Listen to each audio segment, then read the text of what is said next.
Finite subgroup test. पहले हमने दो टेस्ट पढ़ लिए हैं, एक हमने वन स्टेप पढ़ा और एक हमने टू स्टेप सब ग्रुप टेस्ट पढ़ा। अब हम हमारा तीसरा जो है ये finite subgroup test. Let H be a non empty finite subset of a group G. G हमारे पास कोई ग्रुप होगा और एच जो होगा वो उसका सबसेट होगा, और एच किस टाइप का होगा, वो फाइनाइट होना चाहिए। ये इस पे कंडीशन है कि वो फाइनाइट हो। If H is closed under the operation of G, यानी कि जो ऑपरेशन जी पे अप्लाई हो रहा है वही एच पे अगर हम अप्लाई करें और एच क्या हो जाए, क्लोज हो जाए, देन एच इज अ सब ग्रुप ऑफ जी। तो फिर एच जो होगा वो जी का क्या कहलाएगा, सब ग्रुप कहलाएगा। यानी कि अगर इसमें हमने ये दिखाना है कि अगर ए और बी दो कोई एलिमेंट्स हों जो कि एच से बिलोंग कर रहे हों, और अगर ए बी भी इससे बिलोंग कर जाए इस एच से, तो फिर ये क्या हो जाएगा, क्लोज हो जाएगा। ये हमने शो कराना है कि फिर ये क्या हो जाएगा, क्लोज। और फॉर एग्जांपल हमारे पास जो ओ सेपरेशन के होगा, जिस सेपरेशन के तहत जो जी होगा, यानी जी पे जो ऑपरेशन होगा स्टेरिक का, अब स्टेरिक जो है वो कोई भी ऑपरेशन हो सकता है, वो चाहे एडिशन का हो, चाहे मल्टीप्लिकेशन का हो, चाहे यानी या चाहे डॉट का हो। यानी अगर ए और बी दो एलिमेंट्स में बिलोंग कर रहे हो तो ए डॉट बी जो है वो भी इसमें बिलोंग करना चाहिए एच में। तो ये हमने इसमें, इसका मतलब ये है। अब इसमें हमने क्या करना है, इसमें जो पीछे हमने टेस्ट पढ़ा है टू स्टेप सब ग्रुप टेस्ट, उसको हमने यूज करना है और उसको यूज करते हुए हमने इसको प्रूव कराना है। अब वो टेस्ट क्या कहता है कि उसमें दो प्रॉपर्टीज थी, टू स्टेप जो सब ग्रुप टेस्ट था, कौन कौन सी दो प्रॉपर्टीज थी। एक उसमें ये था कि वो क्लोज था, और दूसरा क्या था, उसका इनवर्स एग्जिस्ट कर रहा था। तो अब देखें, एक तो उसने खुद ही बता दिया है कि ये जो है क्लोज है, क्लोज को उसने बता दिया है कि एच इज क्लोज। तो एक प्रॉपर्टी तो इसमें होल्ड होगी कि एच जो है वो क्लोज है। अब दूसरी जो प्रॉपर्टी रहेगी हमारे पास इनवर्स की, वो हमने शो करवानी है। अगर हम ये शो करवा दें कि इसका इनवर्स एग्जिस्ट करता है, तो फिर हमारा ये थ्योरम प्रूव हो जाएगा, जिसे हम कहते हैं फाइनाइट सब ग्रुप टेस्ट। और फिर जो एच होगा वो जी का क्या हो जाएगा, सब ग्रुप बन जाएगा। अब उसको शो करवाने के लिए लेट हमने एक एलिमेंट लिया है ए बिलोंग्स टू एच, हमने एक एलिमेंट लिया है ए जो कि एच से बिलोंग करता है। अब उस पर अगर कोई एलिमेंट एच से बिलोंग करता है, उस पर एक कंडीशन हो सकती है कि if A is equal to E, हमने वो ए जो एलिमेंट है वो कोई आइडेंटिटी लिया, क्योंकि आइडेंटिटी क्योंकि नॉन एम्प्टी सेट है ना, और नॉन एम्प्टी सेट है तो अगर कोई एलिमेंट ना भी उसमें एग्जिस्ट करे, फाइनाइट सेट है और नॉन एम्प्टी है, अगर कोई और एलिमेंट उसमें ना भी एग्जिस्ट करे तो लाजमी तौर पर आइडेंटिटी तो उसमें मौजूद होगी। इसलिए हमने कह लिया कि वो जो ए एलिमेंट है वो अगर आइडेंटिटी हो तो फिर क्या होगा, फिर अगर इधर भी हम इनवर्स लें और इधर भी इनवर्स लें तो दोनों पे A inverse is equal to क्या बन जाएगा, ई इनवर्स। और ई इनवर्स जो होता है आइडेंटिटी का जो इनवर्स होता है वो क्या होता है, आइडेंटिटी होता है। और जो ई है वो यहाँ से आप देखें वो किसके इक्वल है, ए के इक्वल है। तो इसका मतलब क्या है कि ए जो है वो किससे बिलोंग कर रहा है, एच से बिलोंग कर रहा है, और ए किसके इक्वल है, ए इनवर्स से। तो इसका मतलब है जो ए इनवर्स है वो भी किससे बिलोंग कर गया, एच से। तो इसका मतलब है कि ए जो है ए इनवर्स वो भी किससे बिलोंग कर गया, एच से। हमने क्या लिया, ए बिलोंग करता है एच से, और हमें क्या मिल गया कि ए इनवर्स जो है वो बिलोंग कर रहा है एच से। तो इसका मतलब है इसका जो इनवर्स है वो एग्जिस्ट कर रहा है। अब ये तो ये कंडीशन थी कि अगर एक एलिमेंट जो है वो आइडेंटिटी हो। अब वो एक फाइनाइट सेट है तो हो सकता है कि उसमें आइडेंटिटी के अलावा बाकी भी एलिमेंट्स मौजूद हों। तो हम अगर दूसरी कंडीशन ये अप्लाई करते हैं कि अगर वो आइडेंटिटी ना हो, यानी इसके अलावा कोई और एलिमेंट्स हो, तो फिर क्या होगा, फिर ये है कि ए dot A dot A dot A, हमने ये एक सीक्वेंस ले लिया है तो ये इस एच से बिलोंग करेगा। यानी इसके अलावा बाकी एलिमेंट्स अगर हम लेंगे उनके दरमियान ये ऑपरेशन अप्लाई करेंगे तो ये सारे क्या करेंगे, इससे बिलोंग करेंगे। जिनको हम इस तरह भी लिख सकते हैं कि ए है, इसको ए का स्केल लिख सकते हैं, इसको ए का क्यूब लिख सकते हैं, चलते जाएंगे। यहाँ पे ए एन आएगा वो भी इससे क्या कर जाएंगे, बिलोंग कर जाएंगे। अब चूंकि उसने ये कहा था कि सिंस एच इज फाइनाइट, कि एच जो है वो हमारे पास एक फाइनाइट सेट है, तो इसका मतलब क्या है कि then elements are not distinct. तो ये वाले जो एलिमेंट है ये डिस्टिंक्ट नहीं होने चाहिए, मुख्तलिफ नहीं होने चाहिए। अगर ये फाइनाइट होगा तो ये क्या होने चाहिए, सेम, इनमें से कोई एलिमेंट जो है वो सेम हो जाएगा। यानी कि यहाँ पे ए है तो हो सकता है आगे वाले जाके कोई नंबर रिपीट हो, वो भी क्या हो, ए ही हो जाए। तो इसलिए मतलब क्या है कि ये क्या होंगे, सेम आते जाएंगे। जब सेम होंगे तब ये क्या बन जाएगा, फाइनाइट बन जाएगा, क्योंकि ये एक जगह पे आकर रुक जाएगा, वो सेम आना शुरू हो जाएंगे तो वही ये पहले वाली एलिमेंट्स होंगे, तो ये फाइनाइट होगा। और अगर ये ऐसा होता है कि ये सारे क्या हो, डिस्टिंक्ट हो, मुख्तलिफ हो, एक दूसरे के सेम ना हो, तो फिर क्या वो कोई भी एक दूसरे के इक्वल नहीं आएगा और ये नंबर आगे चलते रहेंगे, तो ये फाइनाइट नहीं होगा। तो ये कंडीशन होती है कि ये फाइनाइट है, इसलिए ये जो एलिमेंट्स हैं इसके क्या होने चाहिए, डिस्टिंक्ट नहीं होने चाहिए बल्कि सेम होने चाहिए। दूसरे अल्फाज में हम कह सकते हैं कि ये क्या होने चाहिए, बीच में इसमें कुछ एलिमेंट्स जो है वो सेम होने चाहिए।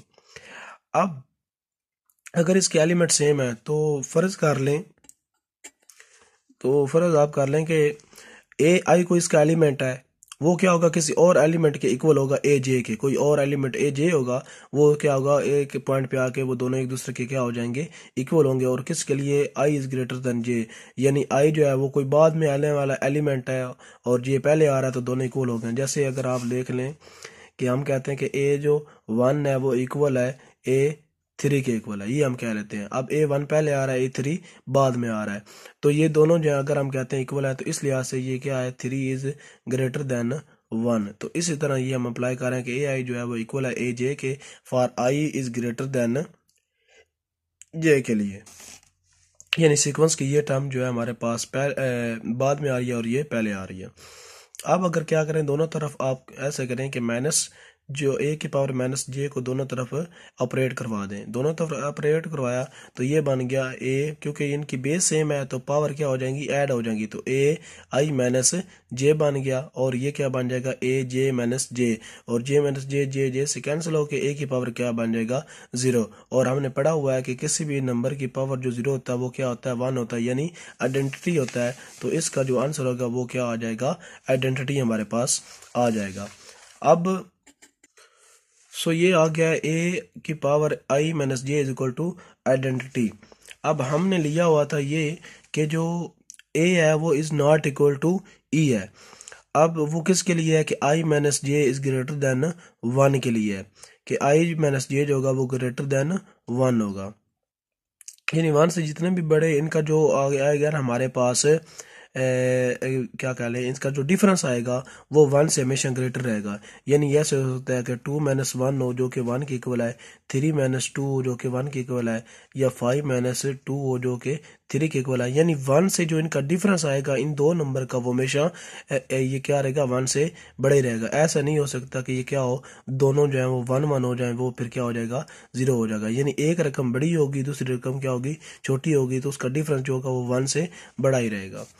तो ये हमारे पास आया था कि ए की पावर आई जे जो है वो इज इक्वल टू है ई के इक्वल है, ऐसे ही था, ई के इक्वल है।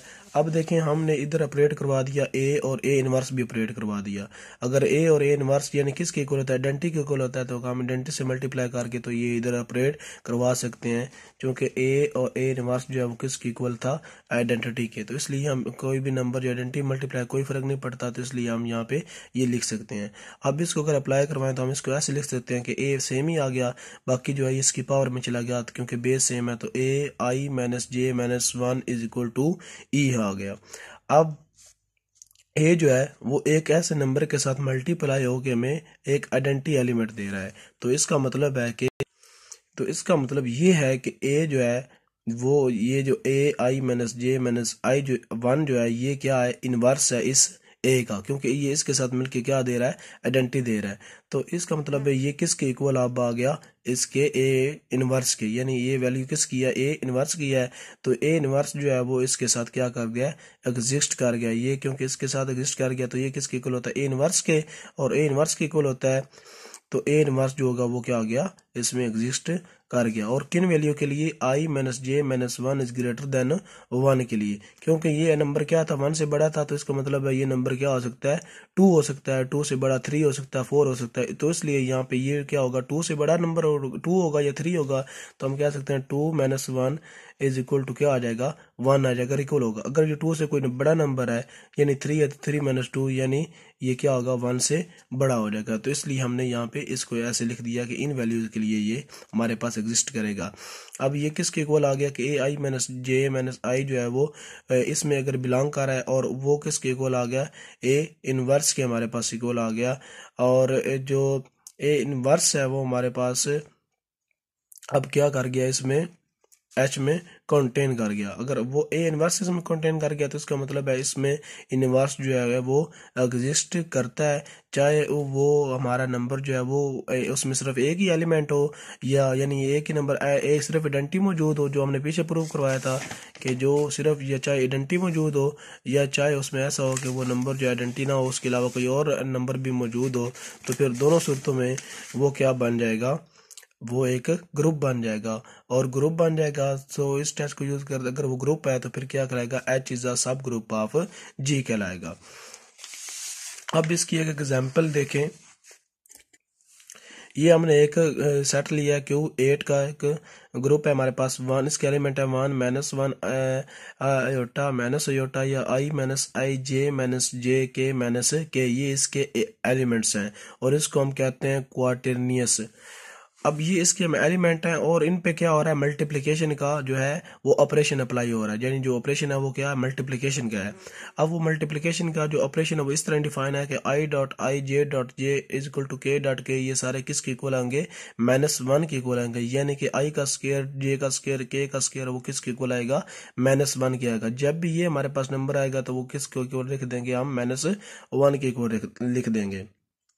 अब जो हमने टेस्ट पढ़ा है फाइनाइट सब ग्रुप टेस्ट, तो उसी को यूज करते हुए उसमें हमने एक प्रॉपर्टी हमने पढ़ी है कि उसमें हमने ये शो करवाना है कि ये क्या है, क्लोज है। अगर उसके मुताबिक ये क्लोज हो जाता है तो फिर ये प्रूव हो जाएगा कि ये क्या है, हमारे पास सब ग्रुप है। और अगर इसके सारे एलिमेंट्स पे हो जाता है तो ये अपना ही ये क्या कराएगा, Q8 जो होगा अपना ही एक सब ग्रुप कहलाएगा। अब देखें हमने I.J जो होगा वो किसके इक्वल आएगा, K। और अगर हम क्या करें, इसके साथ इनको जे को पहले लिख दें और आई को बाद में लिख दें, फिर क्या लग जाएगा, माइनस, यानी -J.I, तो वो भी किसकी इक्वल आएगा, के। यहां से हम इसको देख लें कि I. जो हमारे पास I.J होगा, इस तरह ऐसे चलेंगे क्लॉकवाइज, I.J होगा वो हमें क्या देगा, के देगा। और अगर हम उल्टा करें J.I तो फिर वो क्या देगा, के, यानी उस फिर लेकिन उसके साथ क्या आएगा, डायरेक्शन चेंज हो गई है तो वो क्या आएगा, माइनस आएगा। इस तरह J.K ये हमें क्या देगा, आई देगा। अगर हम उल्टा चलेंगे K.J फिर ये क्या होगा, आई देगा, लेकिन अब ये इसके साथ क्या आ गया, माइनस आ गया, डायरेक्शन चेंज होगी। इसी तरह K.I हमें क्या देगा, जे, और I. जो के होगा वो हमें क्या देगा, जे, लेकिन वो उसके साथ क्या आ जाएगा, माइनस आ जाएगा। तो आप इनमें से कोई भी अगर एलिमेंट्स उठाएं उसको किसी के साथ भी आप अगर कंप्यूट करवाएं, जिस तरह यहाँ पे हमने आई को आई के साथ कराया, जे को जे के जे किसी के साथ भी करवाया, तो आप देख ले -1 आ रहा है तो इसमें एग्जिस्ट कर रहा है। यहाँ पे आपने देखा कि I.J के था वो भी इसमें आ रहा है, -J के साथ देखा, -J को इस आई के साथ करवाया तब भी आ रहा है। इन सब को हमने करवाया तो हमने देखा कि जो एलिमेंट्स आ रहे हैं वो इसी के अंदर से आ रहे हैं। तो अगर हम ये देखें कि अगर इसमें से हम ये ले लें, एक और हम कम्यूट करवा के देख लेते हैं।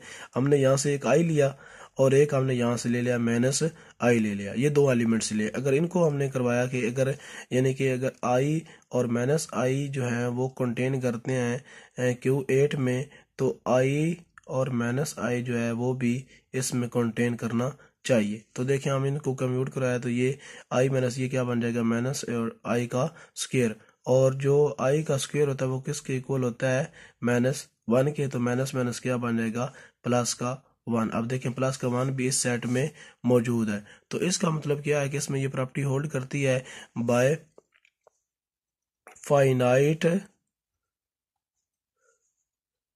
Finite subgroup test. तो इसको यूज करते हुए ये हमारे पास ये प्रूव हो गया है कि जो Q8 है ये पूरा जो सेट है ये अपना ही क्या है, एक सब ग्रुप है। अगर इसमें से ये इतना सा हम सेट ले लें उस पर अप्लाई करें तो उस पर भी ये क्या होगी, सारी प्रॉपर्टीज होल्ड कर देंगी। यानी कि अगर आप सपोज करें कि हम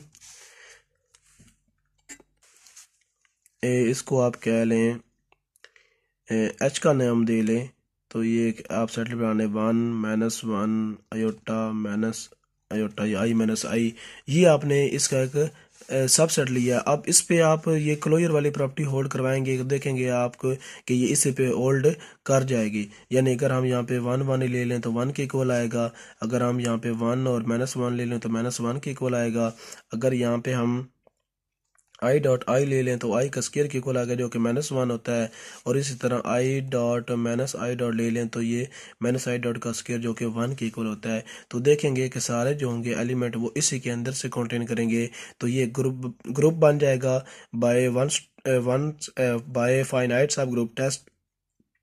सो ये ग्रुप बन गया, तो ये इस कुवेट का क्या कहलाएगा, सब ग्रुप कहलाएगा। अब अगर अगर ऐसा होता है कि हमें कहें कि ये चेक करें कि ये जो है ये बिलियन है या नहीं है, तो बिलियन को चेक करने के लिए हमारे पास एक पांचवी प्रॉपर्टी होती है, वो हम यूज करते हैं कम्यूटेटिव वाली। ग्रुप तो होगा ये हमें पता चल गया, अब हमने ये चेक करना है कि बिलियन है या नहीं, उसके लिए हमने कम्यूटेटिव वाली जो प्रॉपर्टी है कम्यूट करने वाली, वो हम यूज करेंगे। उससे अगर वो होल्ड कर जाती है तो ये बिलियन होगा, नहीं करती तो ये नहीं होगा। देखें आई डॉट जे जो होता है वो किसके इक्वल होता है, के इक्वल होता है। I dot J is equal to K, लेकिन जे डॉट आई जो है अगर हम पीछे उल्टा चलें तो फिर वो क्या आएगा, माइनस के इक्वल आएगा। तो हमने देखा आई डॉट के जे का आंसर के आया और जे डॉट आई का आंसर माइनस के आया, यानी डिफरेंट आ रहे हैं। तो इसका मतलब है इसमें जो I dot J is not equal to J dot K, यानी जे डॉट आई इसमें जो कम्यूटेटिव की प्रॉपर्टी है वो होल्ड नहीं करती। कोई भी 2 नंबर लेंगे कम्यूटेटिव की प्रॉपर्टी होल्ड नहीं करेगी, इसलिए ये जो ग्रुप होगा ये अबिलियन नहीं होगा।